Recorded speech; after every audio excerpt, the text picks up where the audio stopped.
Good evening, folks. I'd like to talk about comments on different channels. One of the channels is Silver Futures. This is channel, right? He's talking about $29 silver, but really, his main point is the Ayn Rand stuff that he was talking about, and he was saying how the media is not nice to Ayn Rand and so forth.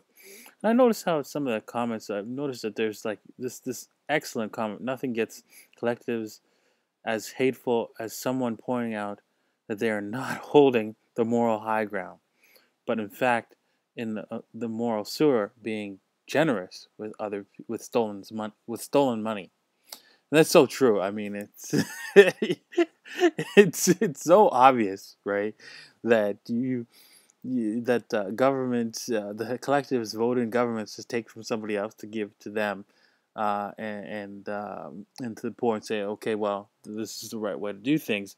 When obviously you wouldn't break into your neighbor's house, right, to take some money, even though you knew you couldn't get caught and he wouldn't notice it. To even save your child's life, I mean, you wouldn't do that kind of thing. So you'd find a better way to accomplish whatever goal you wanted to accomplish, and people just don't get that. And you can see, and then you can get some silly comments, of course, but you can see that that's the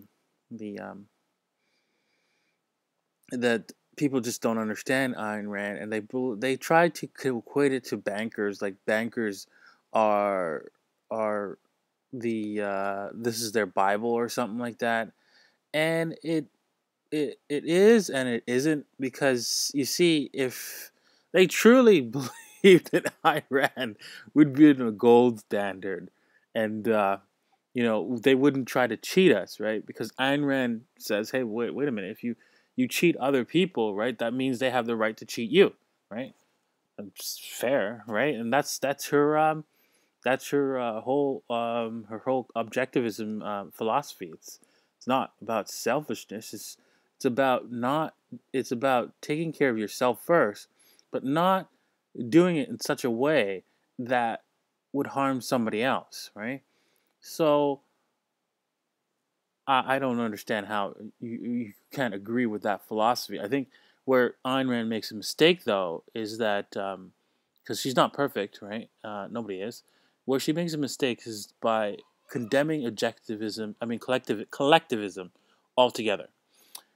The problem with that is that collectivism does work in a smaller scale, like for example, your family unit or some, or on a community scale, like the Amish work together in a collective.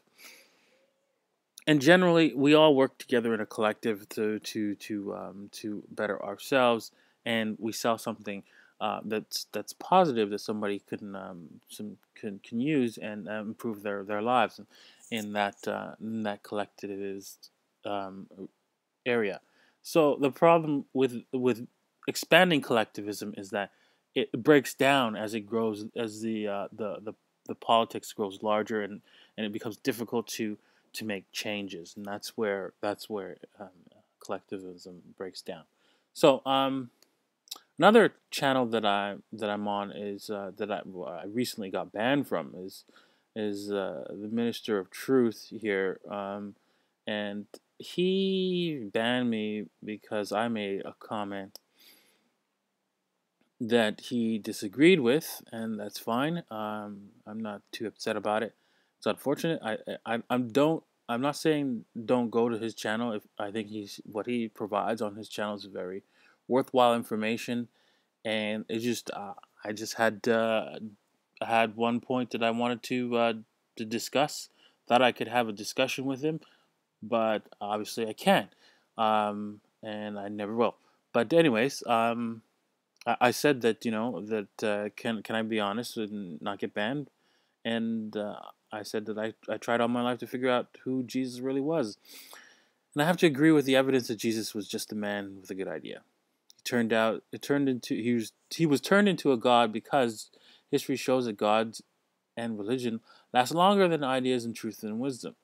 Knowledge always gets destroyed, but religion endures all empires. It's easy to pay someone off or threaten their life to stop an idea, but faith cannot be purchased or threatened. It also endures because people will die for it. Uh, they will um, they will hide the texts.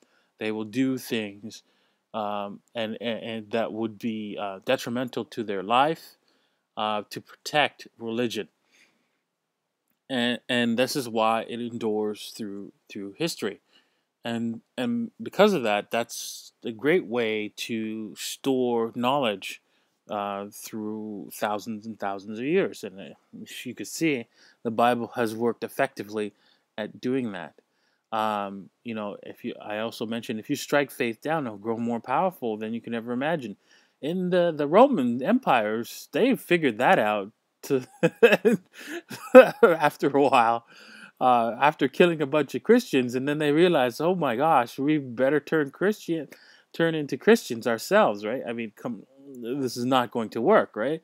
So, so this is an example of how religion is more powerful than any kind of knowledgeable idea that's out there.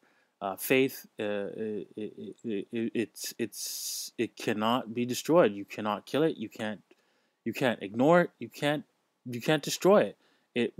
It'll persist and grow more powerful than anything that any man-made idea has ever conceived, because the human being can believe something without without without evidence, and also they can believe it even though the everything is contrary, like the reality is contrary to their beliefs.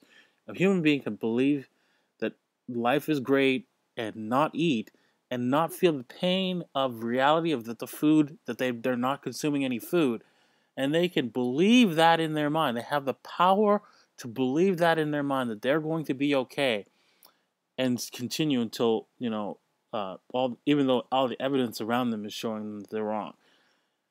And that kind of faith, right? That's where what religion taps into, that kind of ability of the man's mind to basically believe something that is untrue. Um, I'm not trying to say that God doesn't exist, because I do believe in God, but I'm just saying that man can believe something that's totally opposite to what reality is. And that's my whole point. And because of that, this is where religion gets its power from.